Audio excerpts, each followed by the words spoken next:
कह रहे हैं कि आश्रम में आते हैं तो भाव बहुत बढ़ जाता है, हम बहुत भाव खाने लगते हैं। यही कह रहे हैं, I'm just joking। तो भक्ति का भाव और एक अंदर से बहुत बढ़ जाता है। फिर जैसे सत्संग सुनते हैं और कोई किताब पढ़ते हैं तो अच्छा लगता है, वो एक भक्ति जागृत होती है। पर थोड़ी देर के बाद फिर वही एक ज़िंदगी में कहा जाए तो नॉर्मलिसी, एक normal thoughts and all those things दोबारा से आ जाते हैं। क्या किया जाए? इसीलिए हमारे शास्त्रों में और सब धर्मों में बार बार लिखा हुआ है कि निरंतर मनुष्य को यथासंभव सत्संग करते रहना चाहिए। बुद्ध ने भी इस बात को बखूबी समझ लिया था।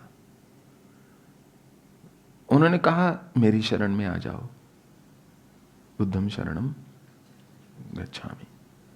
हालांकि गच्छ का मतलब जाना है, कि बुद्ध की शरण में जाओ।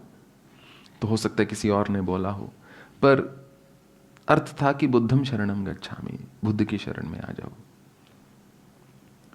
क्योंकि जो मोह से रहित है, जो जागृत है, आपको अंधेरे के पथ पर नहीं लेकर जाएगा। आपको ऐसा नहीं बोलेगा बेटा जीभ को खींचते रहो 6 महीने में सिद्ध हो जाओगे, ऐसा नहीं बोलेगा वो व्यक्ति आपसे। तो जो जागृत है वो आपको भी उठा देगा।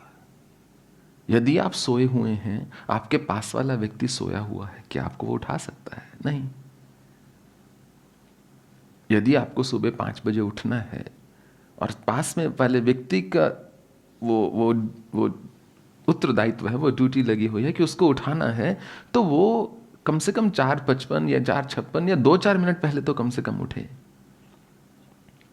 तो जो खुद सोया हुआ है दूसरे को कैसे जगा सकता है? फिर उन्होंने कहा धर्म की शरण में जाओ, धर्मम शरणम गच्छामि, कि धर्म ही वास्तव में मनुष्य को बचाएगा।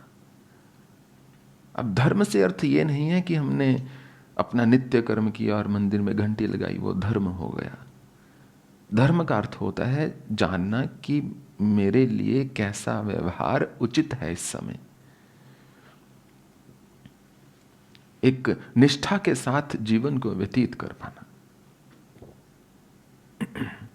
पर उन्होंने देख लिया कि इससे काम बनेगा नहीं, क्योंकि अकेला मनुष्य दुखी हो जाता है। अगर उसके आसपास कुछ लोग हों, जिंदगी में यदि इतना अकेलापन भी आ जाए ना कि आपके साथ कोई लड़ने को भी नहीं बचा, तो वो व्यक्ति बहुत दुखी हो जाता है। कोई तो हो, किसी के साथ लड़ ही सके, पर कोई हो तो सही आसपास, वो भी एक बहुत बड़ी बात होती है। तभी तो कितने ही संबंधों में पति पत्नी या घर में इतना एक वैमन से एक रहता है, कलेश रहता है, परंतु फिर भी वो छोड़ेंगे नहीं एक दूसरे को। लड़ने का भी एक सुख है। तो भाव जागृत होता है क्षत्रिय का कि मुझे तलवार निकालनी है, वो भी जरूरी है। तो उन्होंने कहा इसलिए संघम शरणं गच्छामि, कि ऐसे लोगों का संग जरूर कर लो। उनका भिक्षुओं का जो संग था, जो समान बातें करेंगे, जो जिंदगी में कुछ वैसी ही सोच लेकर आए हैं, जो जीवन में कुछ वैसा ही एक गंतव्य लेकर आए हैं, जिनकी जीवन से वैसी ही आशा है। क्योंकि कहते हैं 2 व्यक्ति राह भूल जाएं तो राह भूली नहीं रह जाती। एक व्यक्ति हो खोया हुआ है, उसको साथ में एक दूसरा राहगीर मिल जाए, दूसरा यात्री मिल जाए जो खोया हुआ है, तो दोनों खोए हुए नहीं रहते, फिर दोनों एक नए रास्ते पर चल पड़े हैं। तो सत्संग जो है कि जैसे शरीर को स्वस्थ रखने के लिए एक बार व्यायाम करना पर्याप्त नहीं है, हफ्ते में 3 बार करना होगा, 4 बार करना होगा। जिस प्रकार शरीर को शुद्ध रखने के लिए, इसकी क्षुधा को तृप्त करने के लिए एक बार नहाना पर्याप्त नहीं है, प्रतिदिन नहाना होगा मनुष्य को। एक बार खाना यथेष्ट नहीं है, कई बार खाना होगा उसको। होपफुली एक दिन में कई बार नहीं, बट 2-3 बार चलो।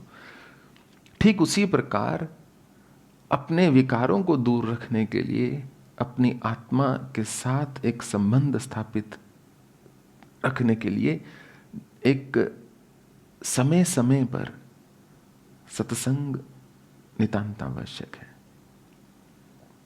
फिर वो एक भाव बना रहता है, एक स्मृति बनी रहती है। That's what I have to say. I know what you mean. आपका प्रश्न है कि कई बार आपको लगता है कि जैसे सर पर पानी गिर गया है, पानी की एक बूंद गिरी है और एक ठंडापन महसूस होता है, या फिर एक hot water drop, you said cold only, right? Ice cold. तो उसका क्या अर्थ है? मुझे एक छोटी सी कथा याद आ गई, पहले वही बताना चाहूँगा। नागा बाबा के यहाँ बनारस में मैं था, और वहाँ पर एक मिश्रा जी थे। वो आते थे सारा दिन और बस बैठते थे और पान खाते थे, तीसरा उनका कोई काम नहीं था। पान को थूकने के लिए उठते भी थे। और वो बैठे थे और कहते कि बाबा की मुझ पर बहुत विशेष कृपा है।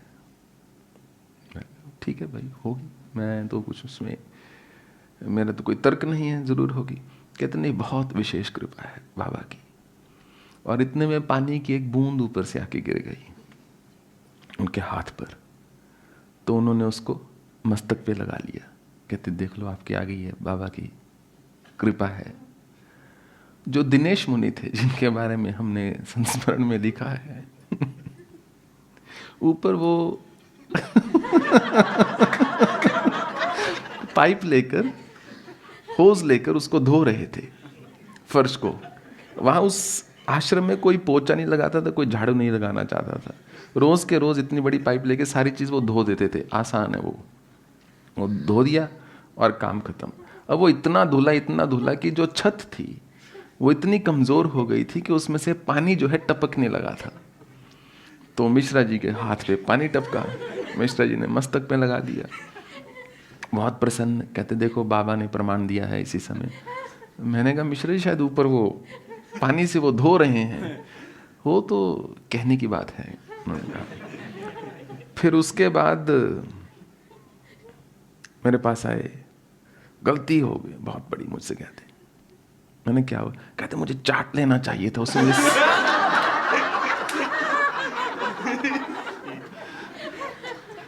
मुझे चाट लेना चाहिए था उस जल को, वो प्रसाद था, चरणामृत था। मैंने कहा फर्शामृत था। चरणामृत तो मुझे नहीं पता। तो वो कहते मुझे चाट लेना चाहिए था। एक चीज जो हमने अपने संस्मरण में लिखी है कि यदि एक अनुभव बार बार होता है तो वो चिंतन करने लायक है। और ऐसा होता है, शायद आप में से कईयों ने अनुभव किया होगा। कई बार लगता है पानी की बूंद गिरी है। जब ऊर्जा, ये जो सहस्रार है हमारा, कई बार ऊर्जा यहां से जब रिलीज होती है, जब हम ध्यान में बैठते हैं, कई बार नहीं भी ध्यान में बैठे होते हैं, और ऊर्जा जो एकत्रित हो रही है, फिर जब यहां से कई बार रिलीज होती है तो एक ठंडक महसूस होती है। तो ये एक बड़ा ही रियल एक्सपीरियंस है। पर ऐसा नहीं वो अंदर, क्योंकि वो अंदर ट्रिकल डाउन कर रहा है, वो नहीं है। So it's just a feeling and it's a good thing. Enjoy while it lasts. So it's a good thing.